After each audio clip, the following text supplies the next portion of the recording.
jedna od prilika koje su se otvorile Republici Hrvatskoj ulaskom u Europsku uniju su upravo europski fondovi, odnosno sudjelovanje u zajedničkoj kohezijskoj politici kao država članica. I zbog toga ja sam nastojala nekako tu temu približiti našim građanima, poduzetnicima, neprofitnim organizacijama, općinama, gradovima, županijama, jer je informiranost jedan od bitnih preduvjeta da bi se uopće ti novci mogli početi koristiti, uz naravno dobro organiziranu središnju vlast koja će te novce onda propustiti do krajnjih korisnika, znanje na razini krajnjih korisnika plus financijska sredstva koja se trebaju uložiti za pripremu projekata. Tako da sam ja, s obzirom da sam prije ulaska u Europski parlament radila od samog početka upravo na pripremama Republike Hrvatske za korištenje europskih fondova, onda se nastavila intenzivno baviti tom temom koja je itekako važna za postizanje gospodarskog rasta i razvoja. Koliko su uopće građani, udruge, lokalne institucije informirani o mogućnostima korištenja tih europskih predpristupnih fondova i koliko se uopće radi na njihovoj edukaciji, jer znamo da nije lako aplicirati na pojedini natječaj, postoji tu niz strogih propisa koji se zaista treba pridržavati. Pa razina informiranosti je definitivno nedovoljna, s obzirom da nam se kroz članstvo otvaraju 10 puta veća sredstva nego u predpristupnom razdoblju i razina informiranja je trebala biti puno veća nego što je to bilo u predpristupnom razdoblju, međutim nije došlo dovoljno edukacija, dovoljno materijala na teren. I evo, mi smo se kao zastupnici u Europskom parlamentu potrudili napraviti što više toga, obići sve naše županije. Ja sam zato imala priliku biti čak i 2 puta u našoj Novoj Gradiški.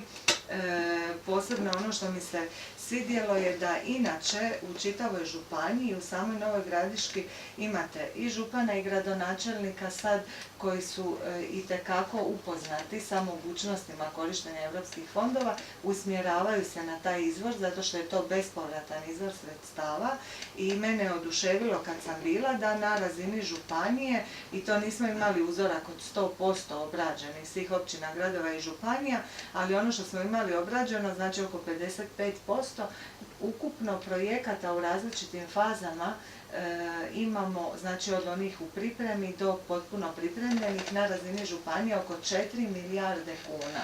Potpuno pripremljenih sad projekata koji spremno čekaju za javljanje na natječaj 1,25 milijardi kuna. Znači, puno novaca je već ovdje u županiji. Recimo u Novoj Gradiški mi je bio zanimljiv Panonski zeleni industrijski park. Primjer. Tako je, jedan vrlo, vrlo zgodan projekt koji može zaista potaknuti razvoj poduzetništva, razvoj industrije, čak 184,3 milijuna kuna vrijednosti, ili recimo od ove javne infrastrukture sanacija komunalnog otpada koja je jako važna i centar za razdvajanje otpada vrijednosti 32 milijuna kuna.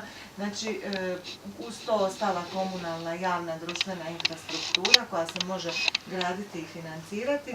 Dakle, na razini grada, na razini županije imamo puno inicijativa, puno ideja, dobro je posloženo.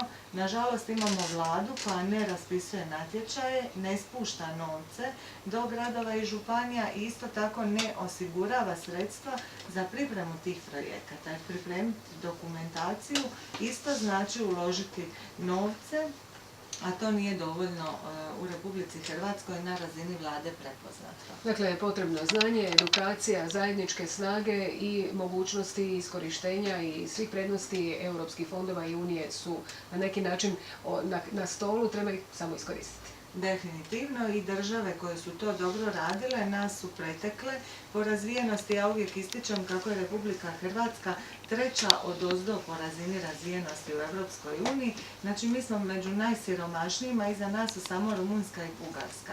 Države koje su ušle u Europsku uniju u 5. valu proširenja, poput Mađarske, Češke, Slovačke, Poljske, Litve, Latvije, Estonije, Cipra, Malte. Sloveniju sam namjerno preskočila jer je ona tad bila isto nešto razvijenija od nas po prosjeku bruto društvenog proizvoda u odnosu na prosjek Europske unije, ali ove preostalih 9 država članica koje su tad ušle su sve bile ispod nas. a u međuvremenu su nas pretekle jer su imale i ovaj snažan poticaj i pomoć iz europskih fondova. Kod nas se isto tako taj jedan zamah rasta i razvoja trebao početi događati, međutim, evo, nažalost, kako je i Andrej istaknuo, mi smo sad više neto uplatiteljica, umjesto da u biti primamo 4 puta više sredstava nego što uplaćujemo. Mi smo 3 milijarde kuna uplatili u europski proračun, a za sad dobili 0 kuna. Nadamo se da će se to ipak promijeniti, evo, da će nam svima krenuti na bolje. Hvala vam.